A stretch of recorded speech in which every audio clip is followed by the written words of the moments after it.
DNA replication. DNA replication में दो word है, एक डीएनए है और एक रेप्लिकेशन है। डीएनए का फुल फॉर्म होता है deoxyribo nucleic acid. Deoxyribose nucleic acid.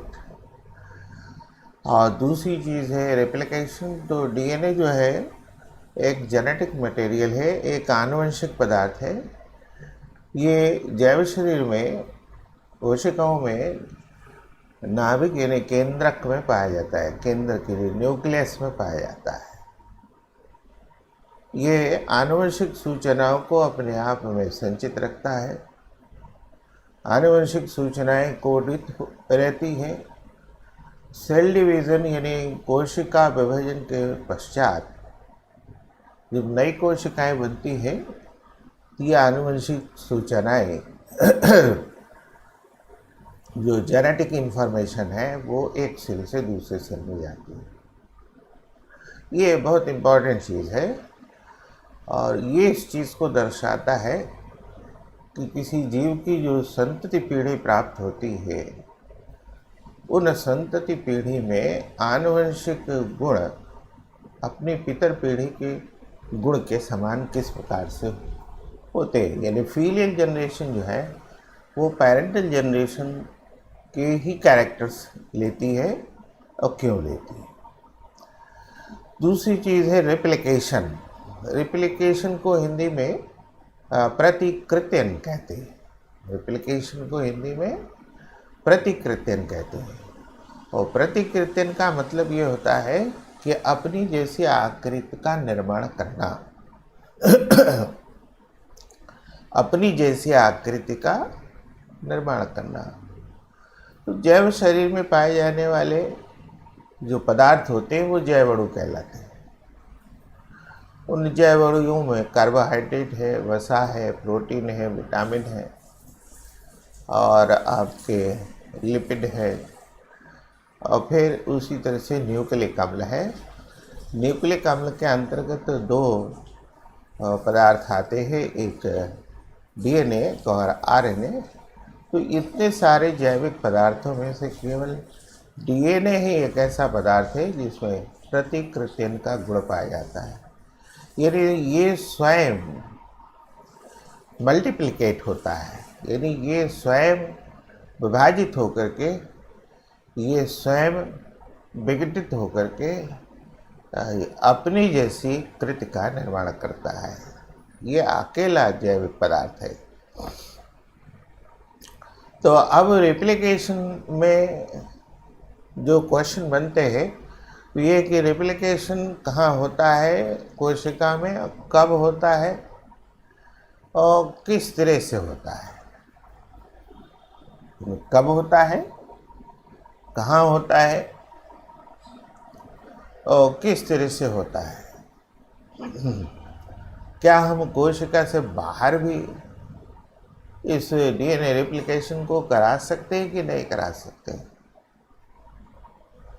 तो रेप्लिकेशन ये जैव कोशिका के न्यूक्लियस में होता है। रेप्लिकेशन जैव कोशिका के न्यूक्लियस में होता है और जब कोशिकाएं विभाजित होती हैं तो दो कंसेक्यूटिव, दो लगातार कोश के विभाजन के बीच जो गैप आता है, इंटरवल आता है, उसको इंटरफेस कहते हैं।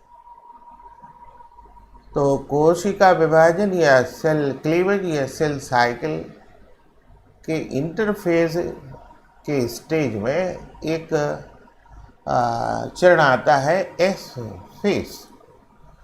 तो ये इंटरफेस की एस फेस अवस्था में शुरू होता है। लेकिन इसकी एक ख़ास विशेषता है कि एक सेल साइकिल में जब रेप्लिकेशन कंप्लीट हो जाता है तो उसी सेल साइकिल में दूसरा रेप्लिकेशन नहीं होता। ये महत्वपूर्ण चीज़ है। Once the replication is completed it does not occur in the same cell cycle. तो इस तरह से ये कोशिका के न्यूक्लियस में एस फेस ऑफ इंटरफेस में होता है सेल डिवीज़न के। और दूसरी चीज़ ये है कि हम इन विट्रो यानी आउटसाइड दी सेल भी इसको करा सकते हैं। ये प्रूफ रीडिंग में भी काम आता है। और दूसरी चीज़, अगर कहीं डीएनए डैमेज हो गया है या कहीं व्यतिक्रम आ गया है तो उसके सुधार में भी इसका उपयोग किया जाता है। तो अब हम आगे इसको देखें कि एक्चुअली रेप्लिकेशन की क्या स्थिति बनती है। ये डीएनए का स्ट्रक्चर है। डीएनए के स्ट्रक्चर में आप पढ़े हुए हैं कि ये द्विरज्जुक संरचना है, यानी डबल हेलिक्स है। यानी इसमें दो स्ट्रैंड्स मिलते हैं। एक रज्जुक या एक स्ट्रैंड जो है वो पॉलीन्यूक्लियोटाइड श्रृंखला होती है, दूसरी रज्जुक भी एक पॉलीन्यूक्लियोटाइड श्रृंखला होती है। इनको 5 प्राइम कार्बन से 3 प्राइम कार्बन और 3 प्राइम कार्बन से 5 प्राइम कार्बन के क्रम में प्रदर्शित करते हैं या ड्रा करते हैं। इसका मतलब ये हुआ कि दोनों रज्जु के एक दूसरे के प्रति समांतर होते हैं। प्रति समांतर का मतलब ये दोनों एंटी पैरेललिज्म को फॉलो करते हैं। दोनों जो हेलिक्स है वो एंटी पैरेलल होते हैं, यानी दोनों एक दूसरे के पैरेलल समांतर तो होते हैं, लेकिन जो डीऑक्सीराइबोस शर्करा है उस डीऑक्सीराइबोस शर्करा में एक की जो दिशा है वो 5 प्राइम कार्बन से लेकर के 3 प्राइम कार्बन की है। तो जो दूसरा रज्जुक है उस डीएनए श्रृंखला में वो 3 प्राइम कार्बन से लेकर के 5 प्राइम कार्बन तक की दिशा में चलता है। हम जब भी एक मूल डीएनए श्रृंखला को पढ़ते हैं तो हमेशा 3 prime carbon to 5 prime carbon, 3 prime carbon to 5 prime carbon की दिशा में हम इसको पढ़ते हैं ये चीज़। लेकिन जब रेप्लिकेशन होता है, इस रेप्लिकेशन के फलस्वरूप नया डीएनए स्ट्रैंड बनता है, तो ये जो रेप्लिकेशन की प्रक्रिया होती है ये सदैव 5 prime to 3 prime direction, 5 prime carbon to 3 prime carbon की दिशा में होता है। ये बहुत महत्वपूर्ण चीज़ है। पहली बात तो ये है कि जो हम पेरेंटल डीएनए की रीडिंग करेंगे, पेरेंटल डीएनए की जो रीडिंग करेंगे वो हमेशा जो है 3 प्राइम कार्बन से 5 प्राइम कार्बन की दिशा में करेंगे। और सिंथेसिस ऑफ न्यू स्ट्रैंड मतलब रेप्लिकेशन की जो प्रक्रिया होगी वो हमेशा 5 प्राइम कार्बन से 3 प्राइम कार्बन की दिशा में होगी। अब ये एक लंबी प्रक्रिया है, इसको समझने के लिए हम इस प्रक्रिया को कई चरणों में बांट देते हैं। एक चरण है इनिशिएशन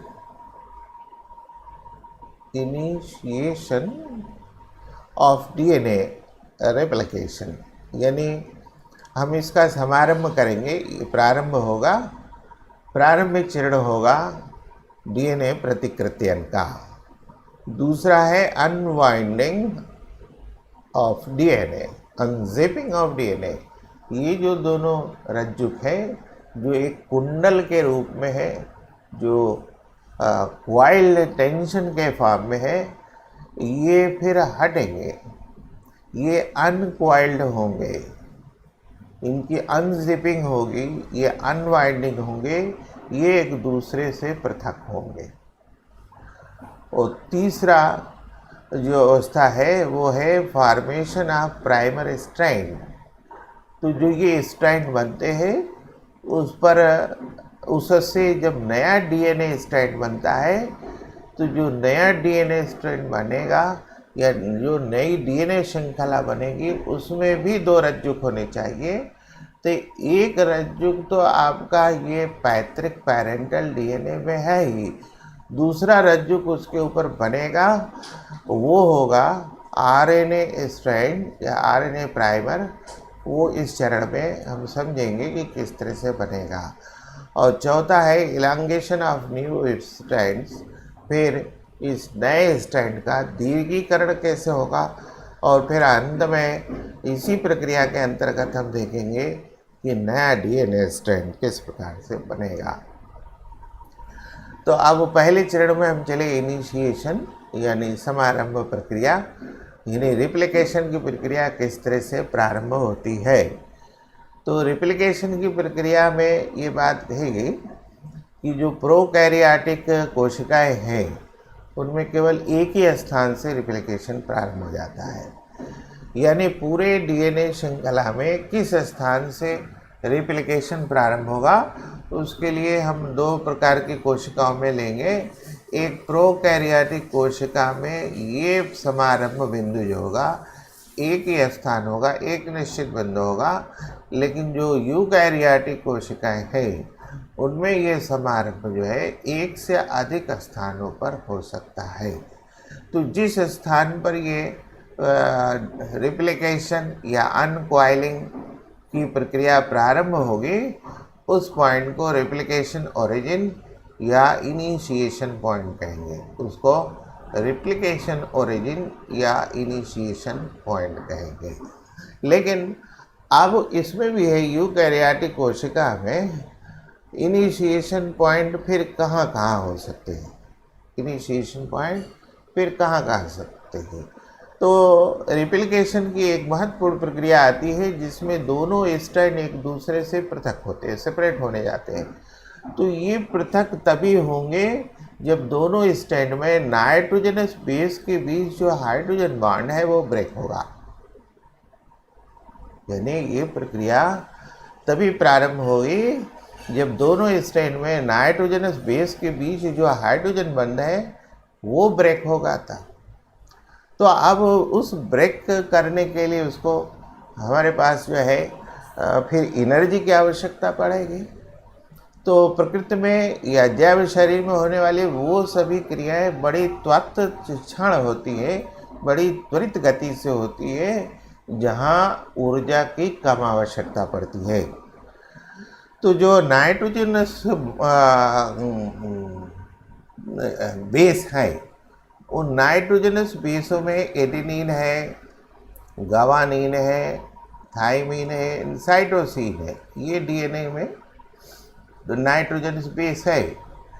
तो एडेनिन जो है वो थाइमिन के साथ और गवानीन जो है वो साइटोसिन के साथ हाइड्रोजन बॉन्ड बनाती है। तो एडेनिन और थाइमिन के बीच जो है दो हाइड्रोजन बॉन्ड बनते हैं और गवानीन और साइटोसिन के बीच जो है 3 हाइड्रोजन बॉन्ड बनते हैं। तो 2 हाइड्रोजन बॉन्ड को तोड़ने के लिए अधिक ऊर्जा की आवश्यकता पड़ेगी या 3 हाइड्रोजन बॉन्ड को तोड़ने के लिए अधिक ऊर्जा की आवश्यकता पड़ेगी। तो 3 हाइड्रोजन बॉन्ड को तोड़ने के लिए अधिक ऊर्जा की आवश्यकता पड़ेगी और 2 हाइड्रोजन बॉन्ड के लिए जो है हमको कम एनर्जी की आवश्यकता पड़ेगी।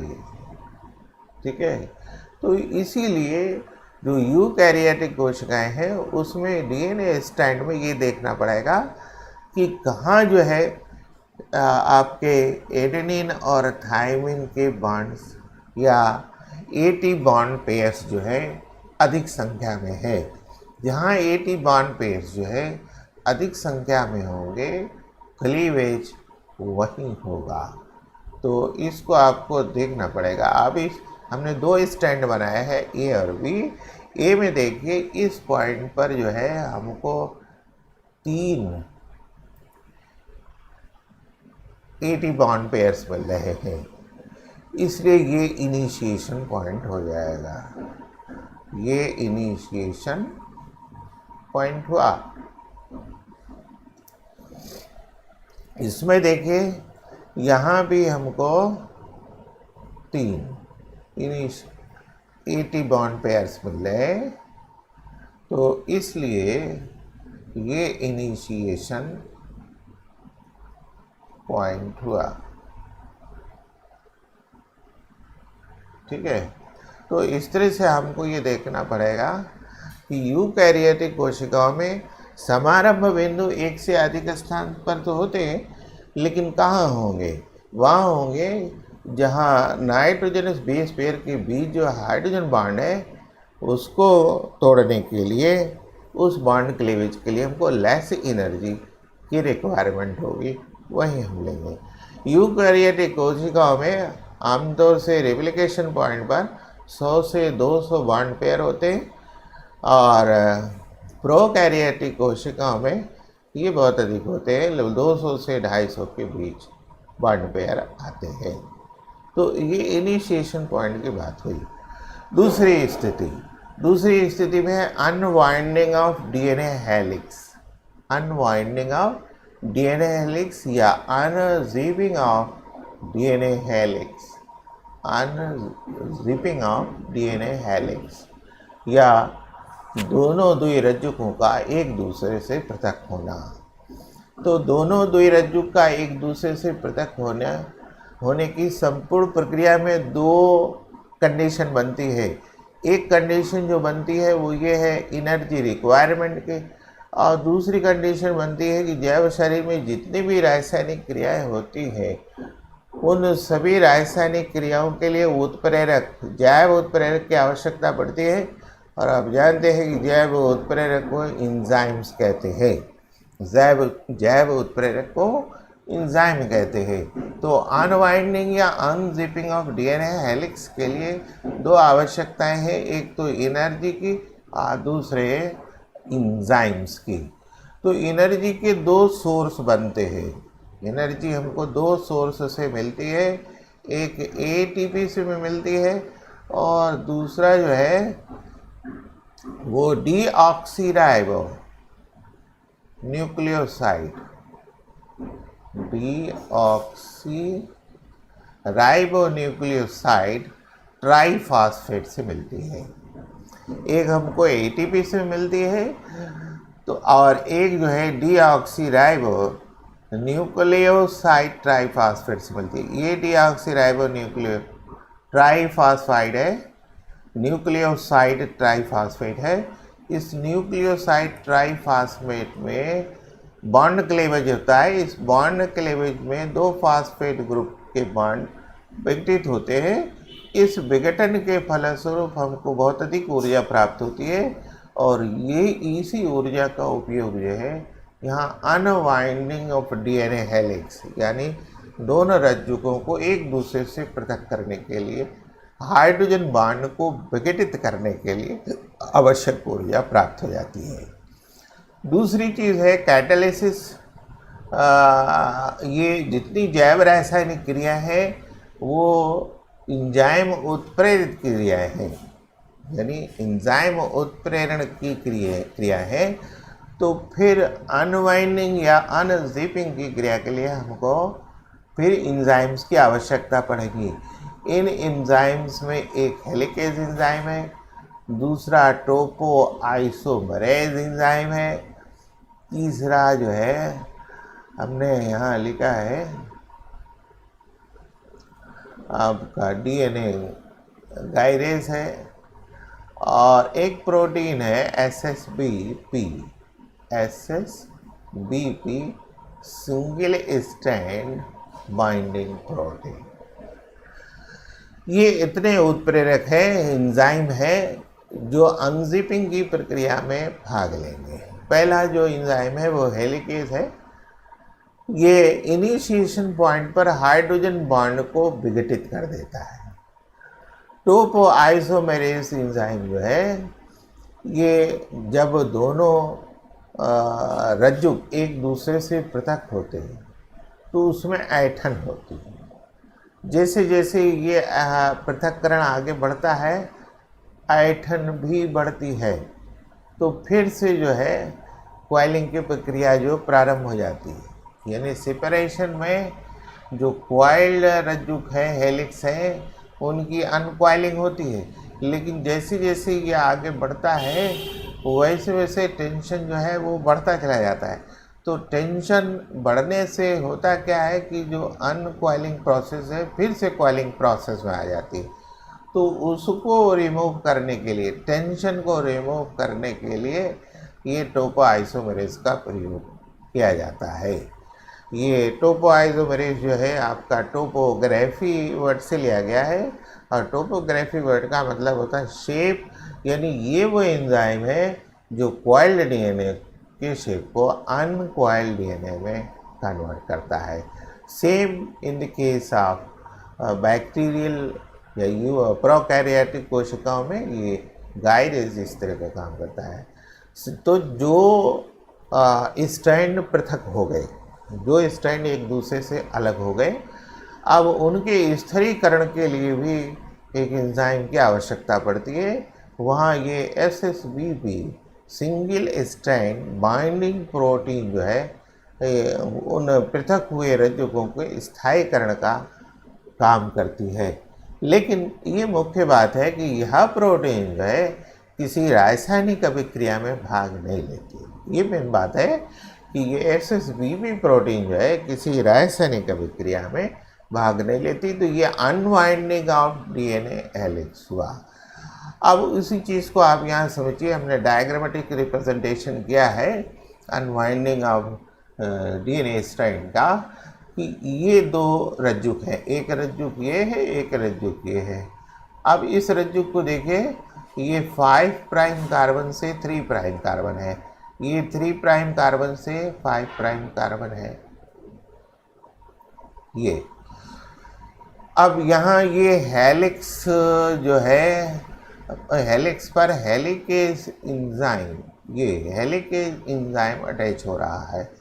ये हेलिकेज एंजाइम जो है दोनों स्ट्रैंड में नाइट्रोजनस बेस, दोनों स्ट्रैंड में नाइट्रोजनस बेस के बीच हाइड्रोजन बॉन्ड को तोड़ देता है।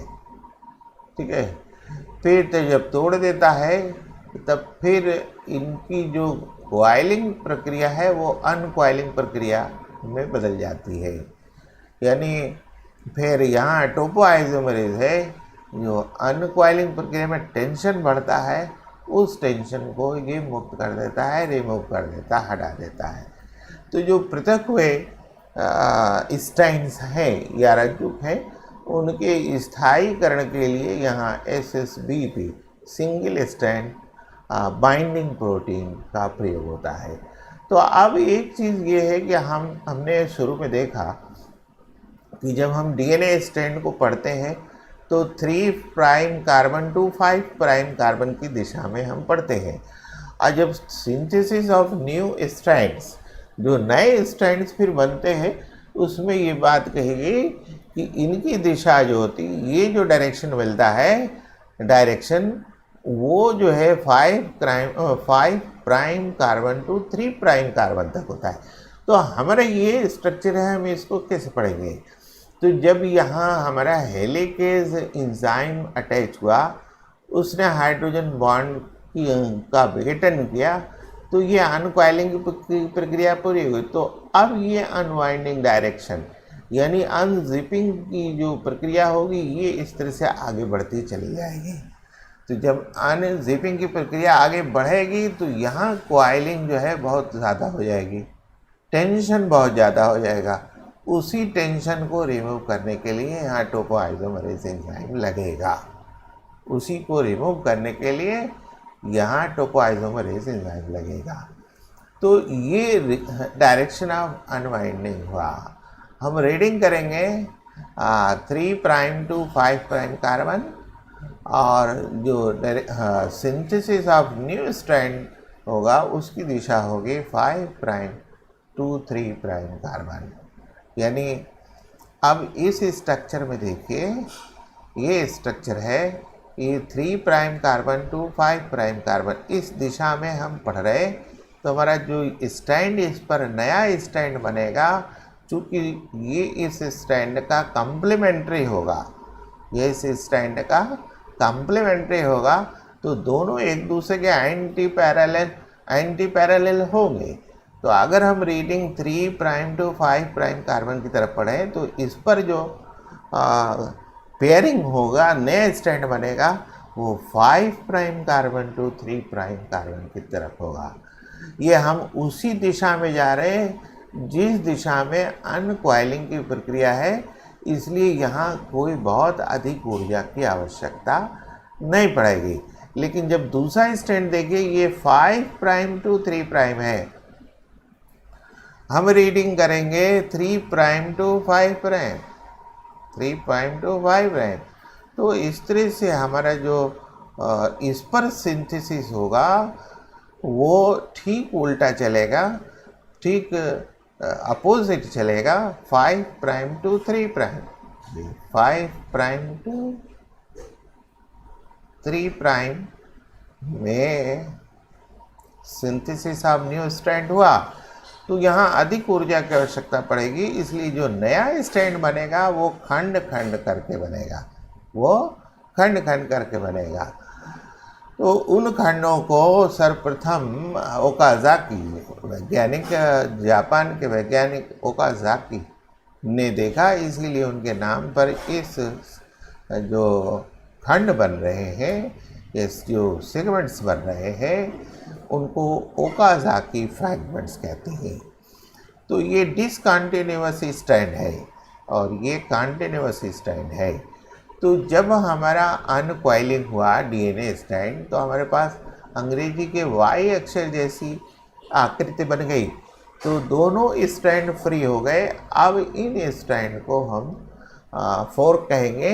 ये दो प्रकार के होंगे टेम्पलेट फोर्क, एक वो जिस पर के कंटिन्यूअस आरएनए प्राइमर का सिंथेसिस हो रहा है, एक वो जिस पर डिसकंटिन्यूअस आरएनए प्राइम का सिंथेसिस हो रहा है, एक वो जो अनवाइंडिंग की दिशा में बढ़ रहा है, एक वो जो अनवाइंडिंग की विपरीत दिशा में आ रहा है। तो जो अनवाइंडिंग की दिशा में जा रहा है वो कंटिन्यूअस है, उससे उसका जो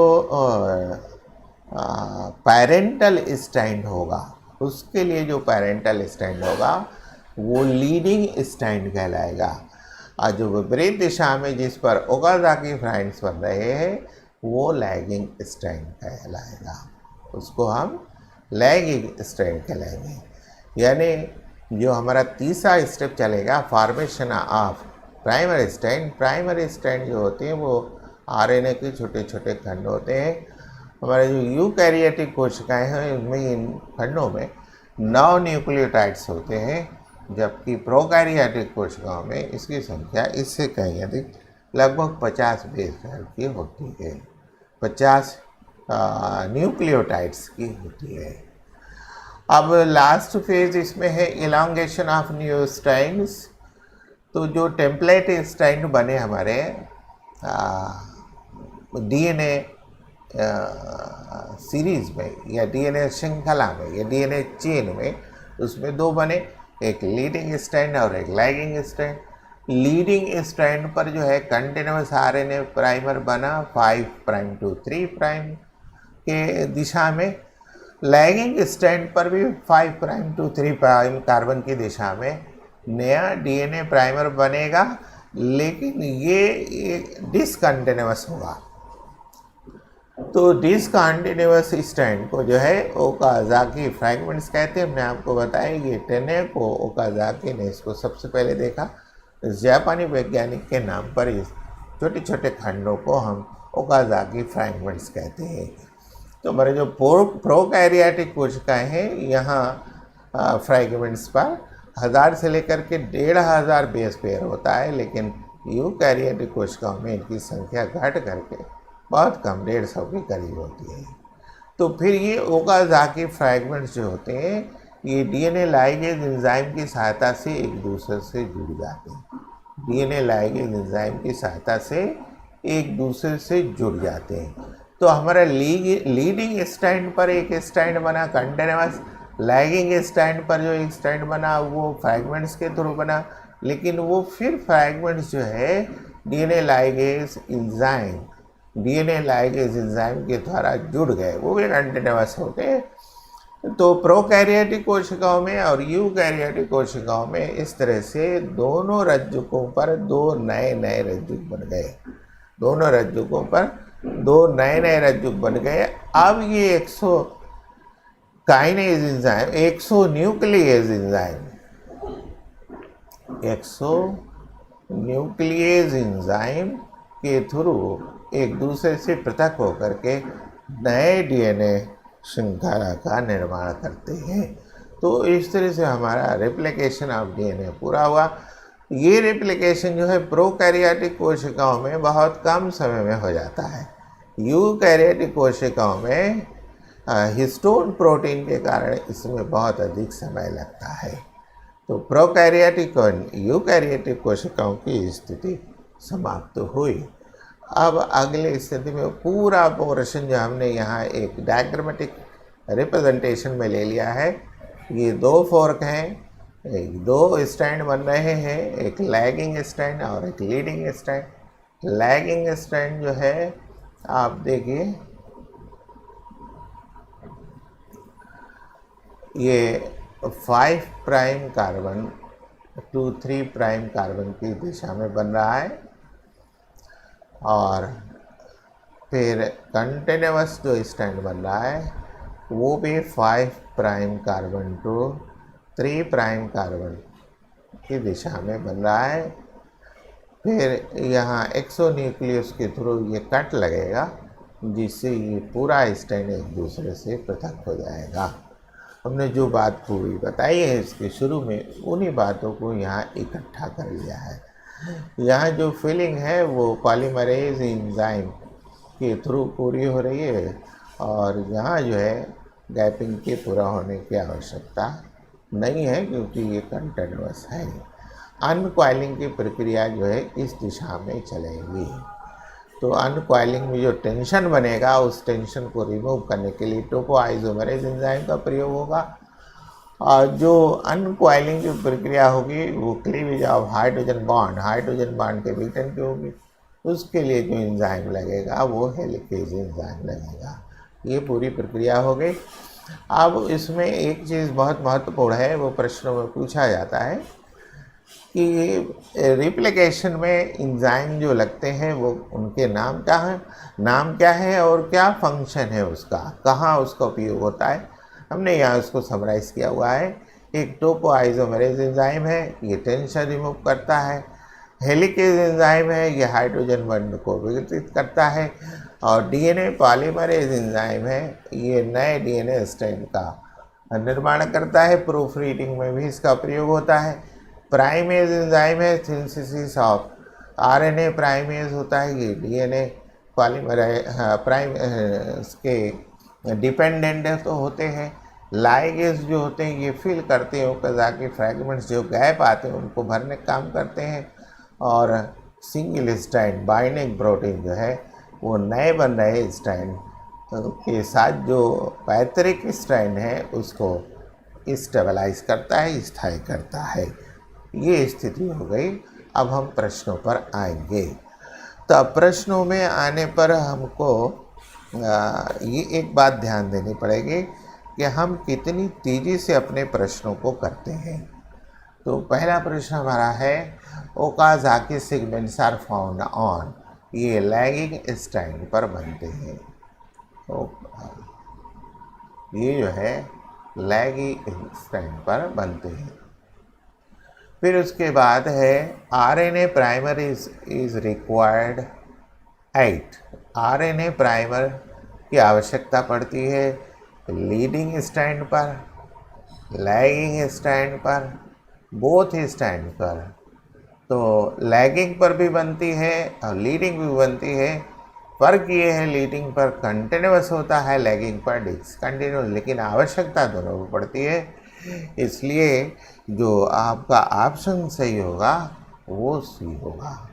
तो उसके बाद proof reading is done by, proof reading हमने आपको अभी इसमें बताया है कि कौन कौन सा एंजाइम कहाँ कहाँ लगता है। तो प्रूफ रीडिंग के लिए जो हमारा एंजाइम लगता है वो डीएनए पॉलीमरेज लगता है। Nick and sealing, nick and resealing enzyme. Nick cut लगाना यानी स्टैंड को पृथक करना, रीसीलिंग फिर से जोड़ना, है ना। इसमें कौन सा एंजाइम लगता है? तो अब हमने आपको बताया कि अनकॉइलिंग कंडीशन से या कॉइल्ड शेप से अनकॉइल्ड शेप आ रहा है, तो शेप का कन्वर्जन हो रहा है, तो टोपोग्राफी बदल रही है, इसलिए यहाँ जो एंजाइम लगेगा वो टोपो आइसोमरेज एंजाइम लगेगा। अगले क्वेश्चन देखिए, during DNA replication, during DNA replication the unzipping of parental DNA is facilitated by, कौन सा एंजाइम जो है इस अनजिपिंग क्रिया को बढ़ाएगा? अनजिपिंग तभी होगा जो हाइड्रोजन बॉन्ड ब्रेक होंगे, और हाइड्रोजन बॉन्ड ब्रेक करने के लिए जो एंजाइम लगेगा वो हेलिकेज एंजाइम लगेगा। फिर उसके बाद 31 क्वेश्चन है आपका, primase is a type of, primase हमने आपको बताया कि डीएनए पॉलीमरेज पर बेस्ड होता है, तो primase enzyme is a DNA polymerase पर बेस्ड एंजाइम होगा, लेकिन प्राइमेज जो है ये आरएनए प्राइमर का निर्माण करेगा, इसलिए ये आरएनए पॉलीमरेज माना जाएगा, ये डीएनए पॉलीमरेज पर बेस्ड होगा।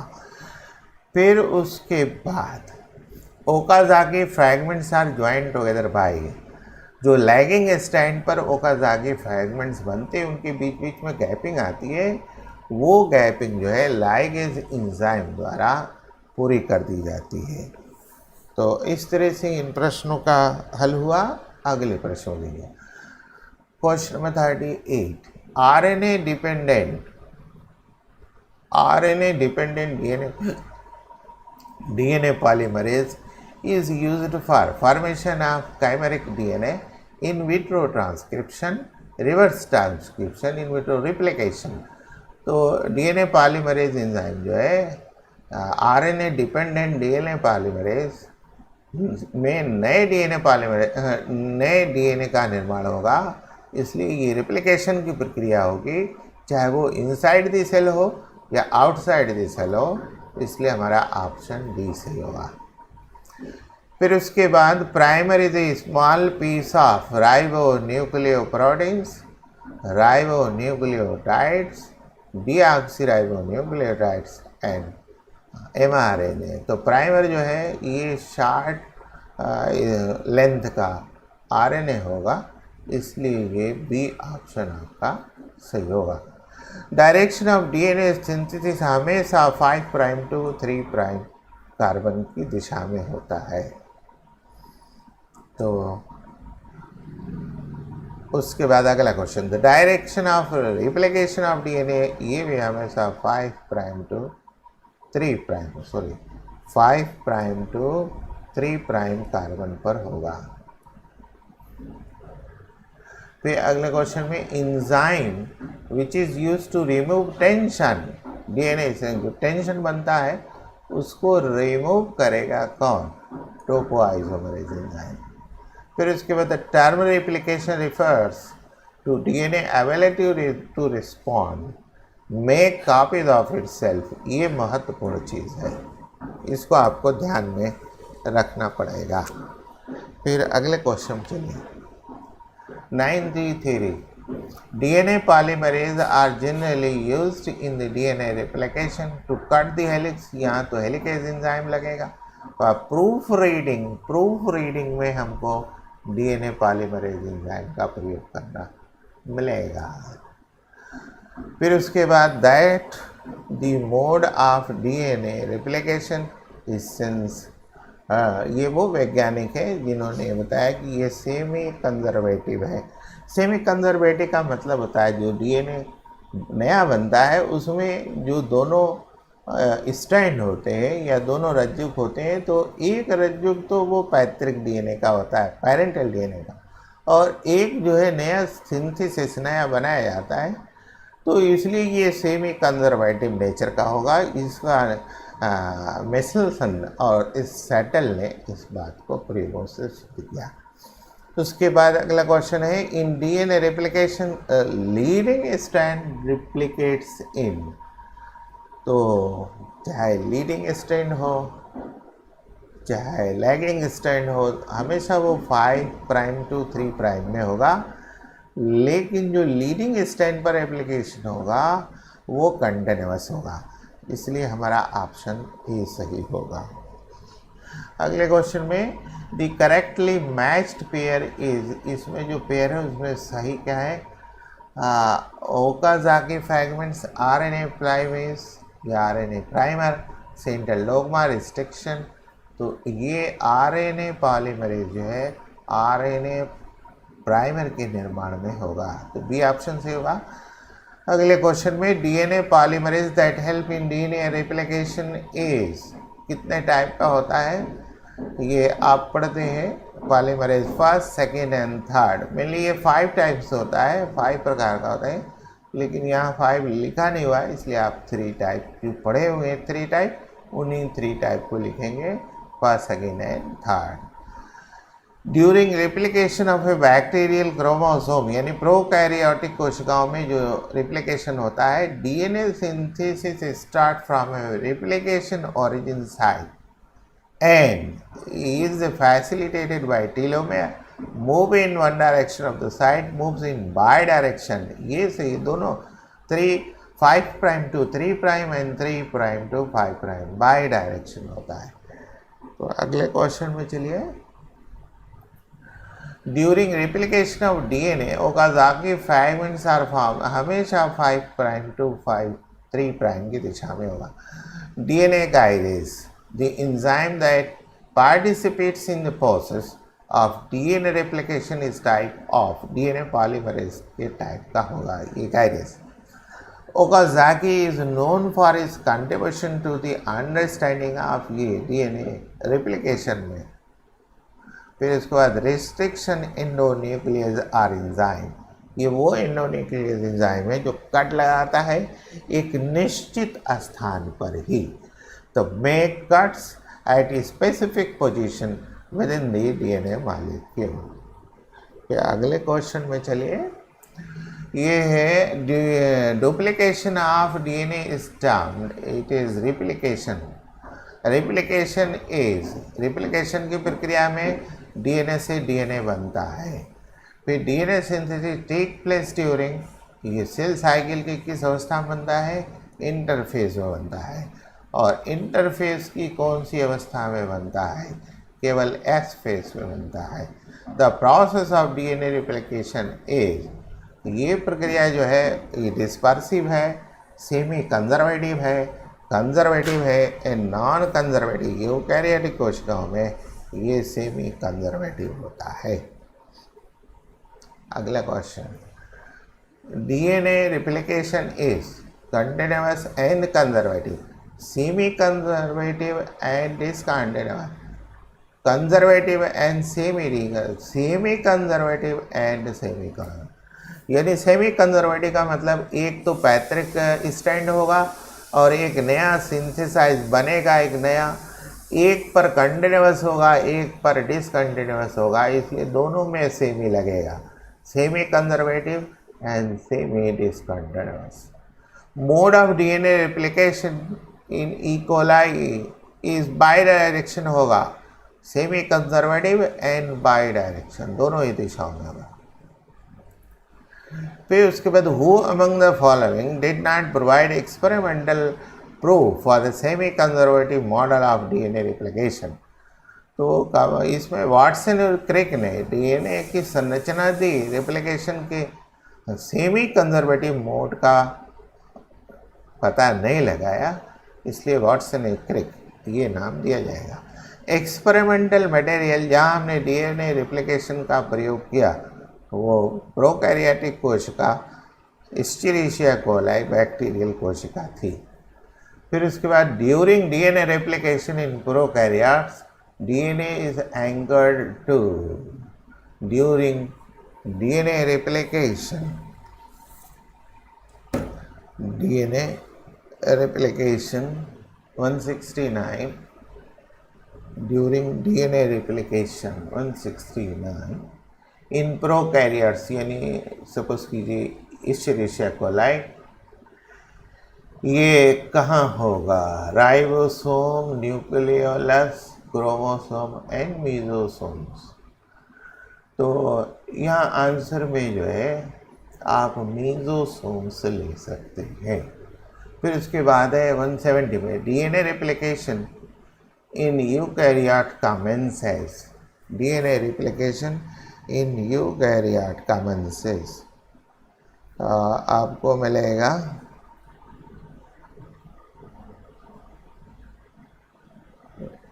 a form centromere to either from one end of chromosome to other, from both ends of a chromosome simultaneously। इसमें से कोई जवाब सही नहीं है, डी लिख लीजिए नल, ये जवाब आपका आकर के सही हो जाएगा। अगला क्वेश्चन में है 171 क्वेश्चन में देयर आर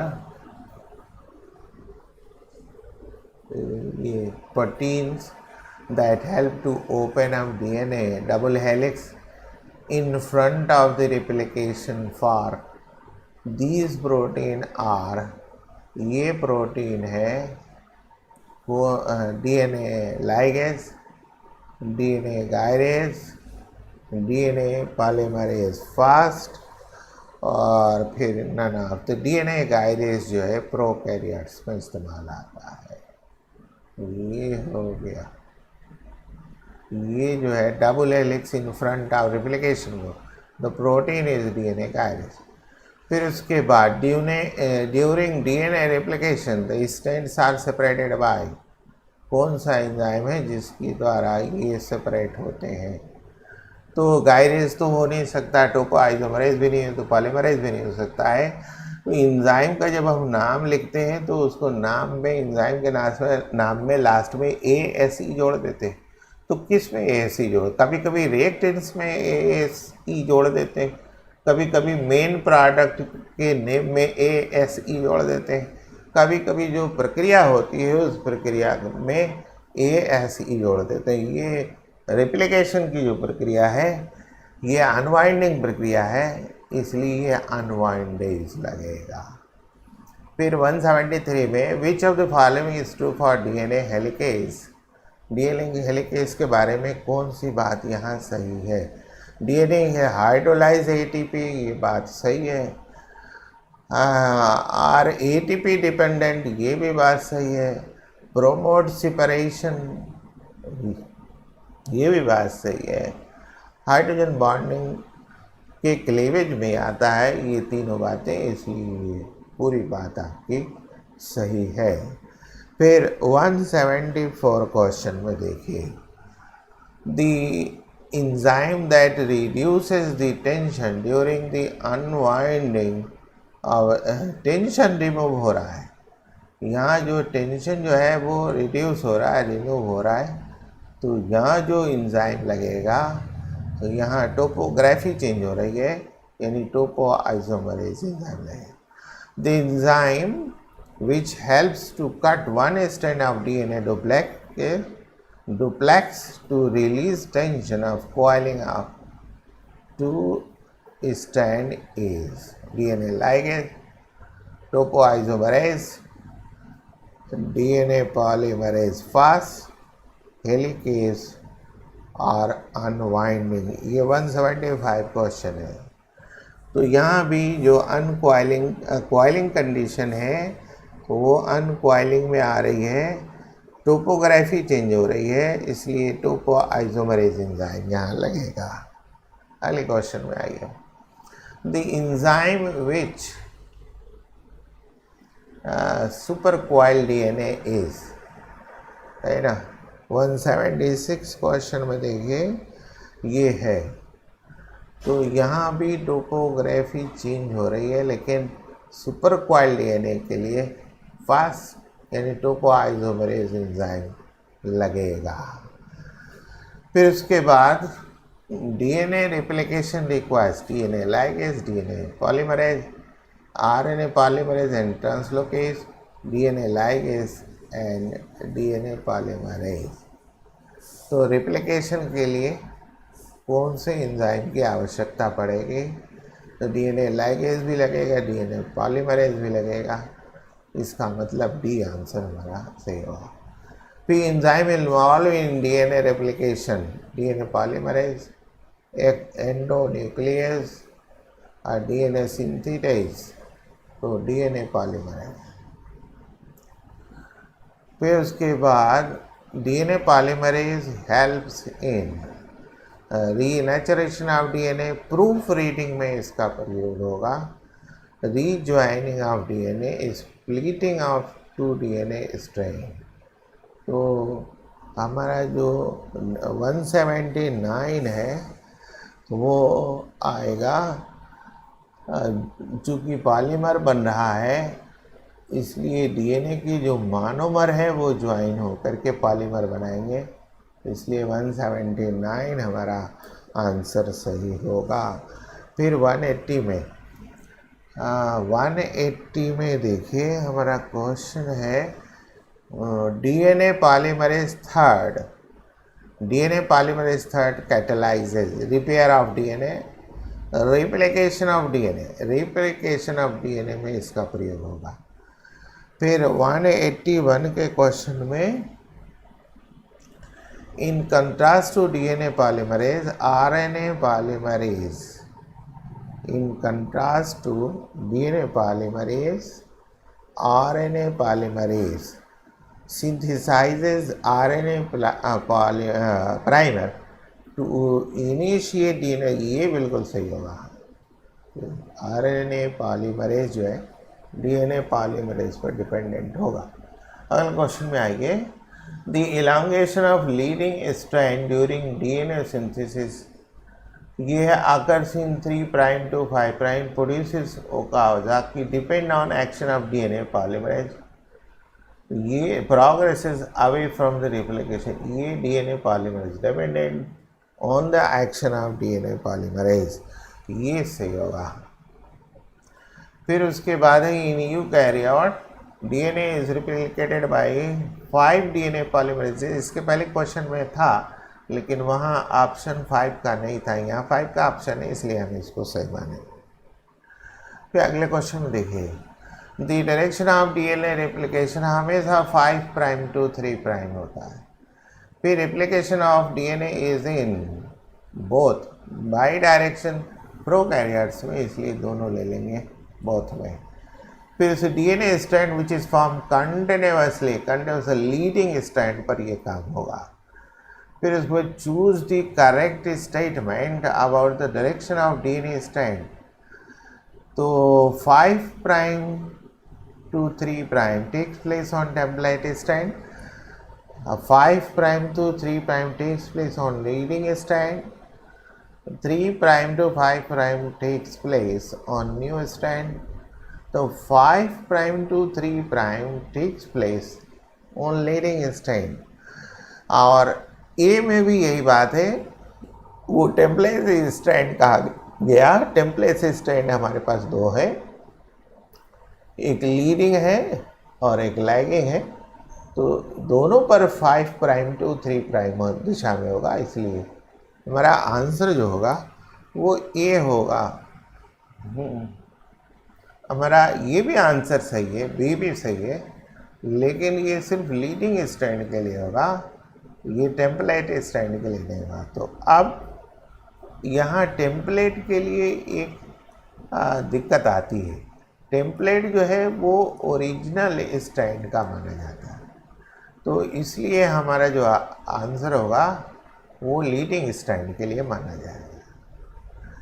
फिर उसके बाद 191 में देखिए कौन सा आंसर मैच कर रहा है,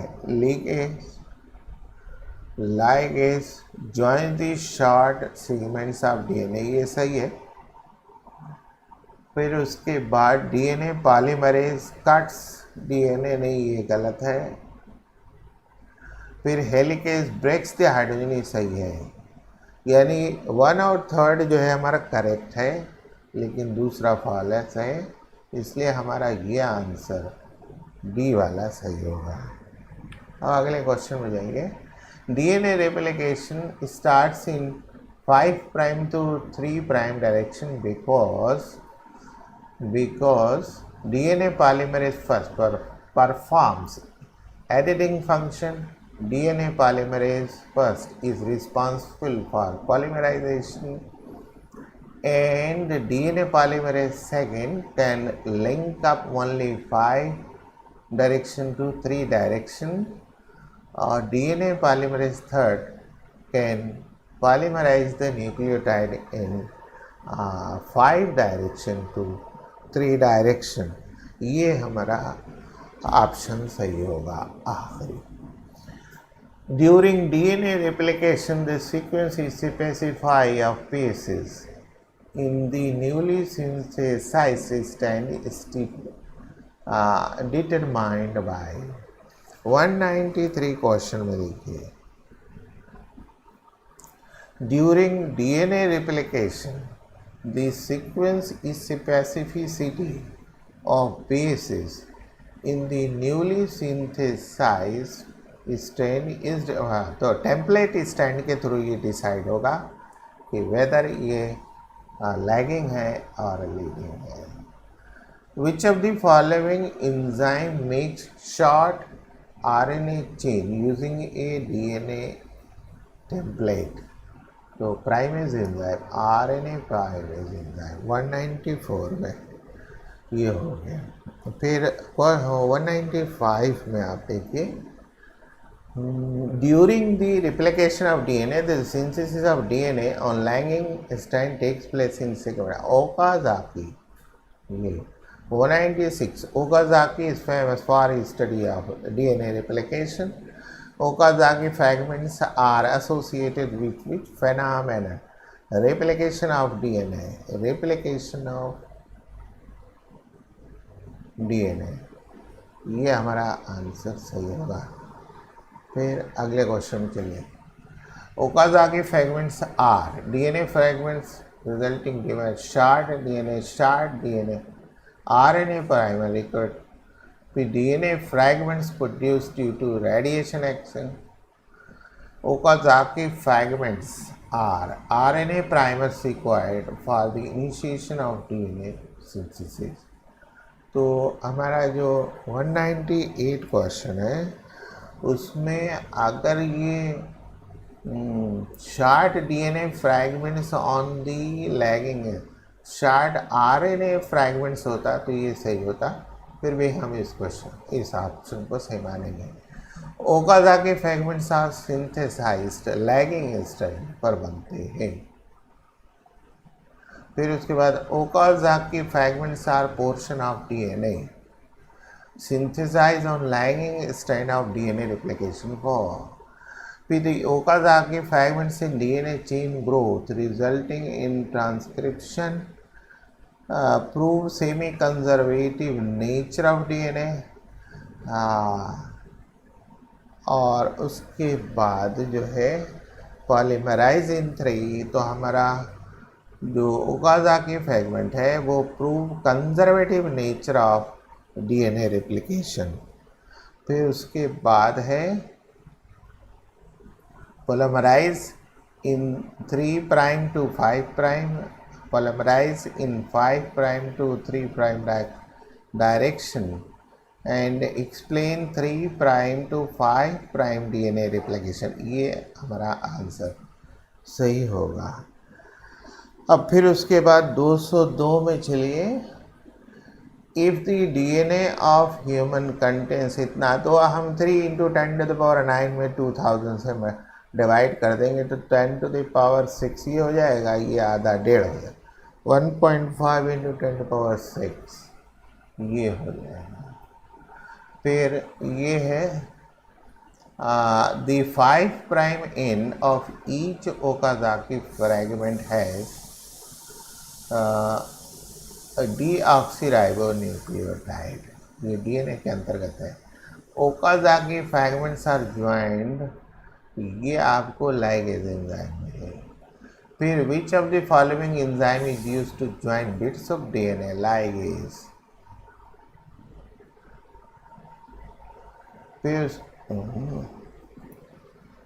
फिर उसके बाद which of the following is an enzyme used to form a phosphodiester bond in link between 3' end of one DNA chain and 5' end of the another DNA chain में।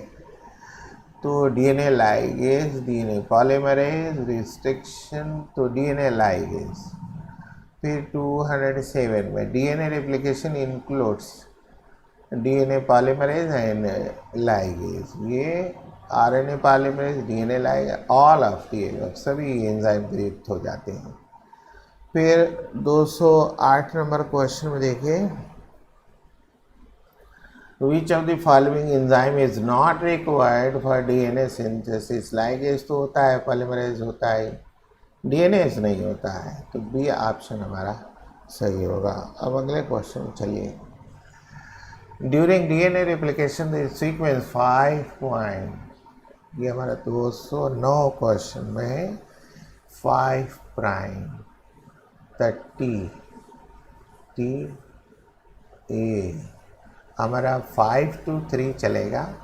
तो ए जो है एडिनोसिन जो है, एडिनिन जो है वो थायमिन के साथ, तो एडिनिन जो है थायमिन के साथ किस ऑप्शन में है, थायमिन पहले मिलना चाहिए 5' पर, तो हमारा सी ऑप्शन इसलिए सही है।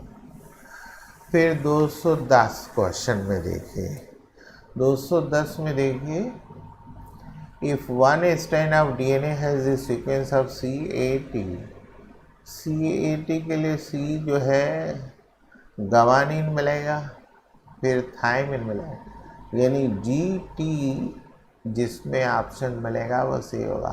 तो GT हमारा ए में है, इसलिए पूरे ऑप्शन को हमको चेक करने की आवश्यकता नहीं है।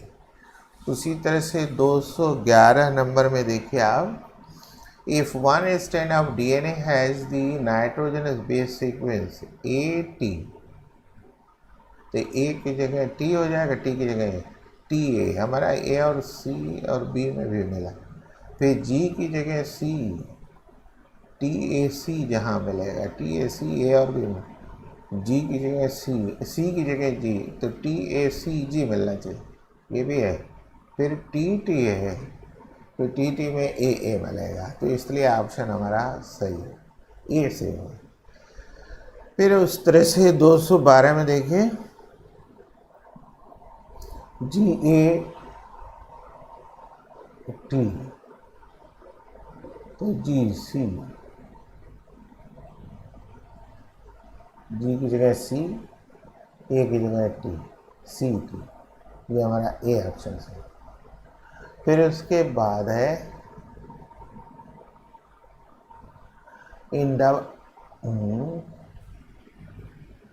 इस क्वेश्चन को फिर से देखिए, 212 नंबर क्वेश्चन को, if one strand of DNA has the nucleotide sequence 5' to 3' में है, तो हमारा जो कम्प्लीमेंट्री 5' टू, यानी AA की जगह फिर T हमारा मिलना चाहिए, यानी सी ऑप्शन से।